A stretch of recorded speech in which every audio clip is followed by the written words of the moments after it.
speaking of new feds, Freddie Prinze Jr. has revealed that his upcoming promotion will draw more from Lucha Underground than it will from WWE or AEW.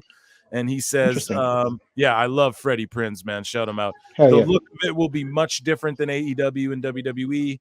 There was a show called Lucha Underground, which utilized space really, really well, which had a cool look to it. I always like that. It's going to be the presentation of it that I hope makes it stand out. Wrestling with Freddie, and he's just the nicest guy on planet Earth.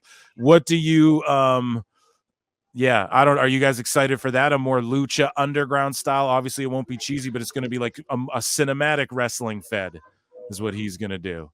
Are you guys excited for that or what? I'm super excited by that because I didn't see a lot of Lucha Underground, but the bits that I did see I absolutely love. I want to shout out a specific match actually, which actually ties in nicely with the whole, Marigold Stardom thing. There was an insane intergender match between Io Sky, who back then was known as Hitokiri, versus Pentagon Dark. Basically, so it was Pentagon in AEW. One of the fucking wildest matches I have ever seen. And probably the best example of intergender wrestling I have ever seen because they made it believable that Io could beat that guy. And it was just the way it was shot, the action, the way it flowed, the choreography, amazing, absolutely amazing. And I agree with you, Phil. Absolutely love Freddie Prinze Jr. I want to give him a bit of a shout out because he actually was a voice actor on one of my favorite bits of Star Wars, and actually just favorite bits of television I've seen in a long time in Star Wars Rebels, where he voiced Kanan Jarrus to much amazing effect. And R.I.P. Kanan. Caleb Doom himself. And honestly, like, how can you not respect the man who married Sarah Michelle Gellar? Oh, absolutely. Yeah.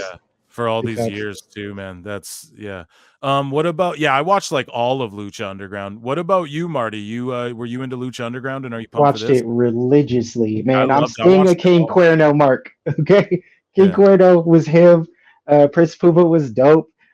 Like their whole setup was awesome. I feel like that was one of the best uses of Jeff Cobb ever. Like in anywhere, like the belts were kind of but it just flowed. Like it felt like I was watching a TV show about wrestling, but the wrestling was good enough to keep me interested the same way a typical pro wrestling match show was. And Freddie Prinze Jr. is one of like his minds. Like when you hear him talk about wrestling, and like you can tell he's passionate about this. Like I wish Tony Khan sounded like that. Yeah. And the one thing that's just come to mind is, do you remember the rumor that he made Bray Wyatt a significant financial offer to be part of this promotion? Yeah. Do you not think if he was thinking from day one he was going to go more in like a cinematic Lucha Underground direction, that now makes perfect sense? Oh, yeah. Because you could imagine Bray with his creativity and his mind and how he likes to present things, like that could have been insane. Yeah, and Karrion Kross as well was who was really so he was naming him like from the beginning, and they were both free agents at the time. Didn't Bray get released at one point? I'm not making that up.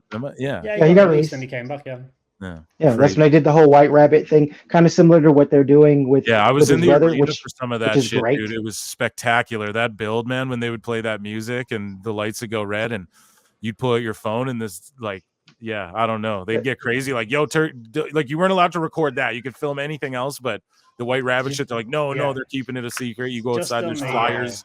There's flyers on your car, under your seat. Like that shit was amazing. The build. By the way, Phil, did you see that amazing tweet they put out through the WWE Twitter account? And it was all binary. And basically, like, I figured out what to do, and a load of other people did as well. And I actually put it into a binary to alphabet converter online, and the binary converted into a message, and it was something along the lines of like, we are all you, or something like that, or you are part of all of us, or something like that. And it was just an absolute work of like genius. Do you know what I mean? Like obviously the whole treasure chest, or the Easter egg hunt with like the QR codes and everything. Yeah, it brought the feeling back. Level, man. It restored the feeling. It restored the feeling, because I was there, unfortunately, for that horrible Hell in a Cell match versus Seth. Oh, the lights were red, the cage was red. Like, yeah, that was in Sacramento. Oh god. So to see how much of a fart in church that was, to see how they were able to pivot back, and the whole, I mean, we all knew it was him, but just the build up, it was exciting. And I'm getting excited again for what they're doing now. Like, yeah, we all know what it is. So Eric Rowan is apparently no longer, he's re-signed with WWE. He had to cancel indie dates and all that. We know Braun is coming back from like a surgery. Alexa Bliss, I believe, as well, is coming back from injury. And then Matt Hardy could come in. Those are all former Wyatt. And then you have Uncle Howdy, who we just saw at the Hall of Fame there. Bo Dallas. He just goes by his real name is Taylor Rotundo or whatever. But yeah, Wyatt, the Wyatt family, do you think all of his former partners? Then you have Randy Orton, who was once a Bray Wyatt former partner as well. You could maybe involve him again or something. But yeah, that's like a faction that could Wyatt Six, right? Yeah, the Wyatt Six, whatever you want to call it. Are you guys, what do you think about that, man? You know, it's happening. Something's happening with Rowan and Strowman. We know that for sure. And Alexa Bliss and all that. It has to. And Uncle Howdy. So Matt Hardy could be a part of it. Would that cheese it up too much? Or is that. Or Gacy, too. I think they were talking about putting Gacy. Whatever combo of people, I think it'll work. Would you guys be into that? Or do you think, like, nah, leave the Bray stuff at rest, you know? No, I'm open-minded to it. I mean, I'm not. I was be honest, this might be a bit controversial, but I was never a big fan of a lot of the Bray stuff, like outside of Swamp Bray right at the beginning, you know, when he was like the, you know, sort of, you know, out in the Everglades, like, you know, in the swamp doing his whole cult leader thing. Like, I absolutely loved that. I thought that was the best version of Bray. And I thought the version that was on his way back in his last run before he unfortunately passed, that was going in a really interesting direction, even though it had a bumpy start with, you know, the LA Knight match and everything.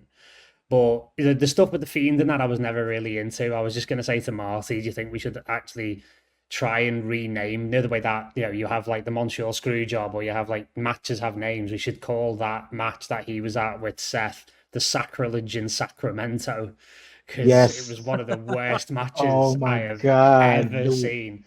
Like, it was worse in person. It was worse in person. But could you even see anything? That's the thing.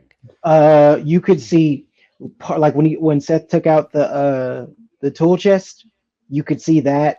You could see when they ran the ropes on like the western part of it, because I was right in the middle, like facing the cage towards opposite side of the entranceway, and then what was it? There's a part where like the lights were like dimming, but you could still see, because somehow the cage would light up even though they'd shut the lights off, so you could see it moving into place. It was so crazy. Crazy. Hell in a Cell matches are hard enough to see everything anyway. I struggled last year when I was at Mania seeing Edge and Finn Balor, and that was fully lit. Oh no, the one with Shane. I was at Mania 32 for Shane and Taker. I think that was that one you could kind of see just because it was so well lit, and the cage was just like unreasonably tall. Like, so you could see well in that one, but I think that's the only case that I've watched in person or on TV where I could like, oh, I can actually see everything.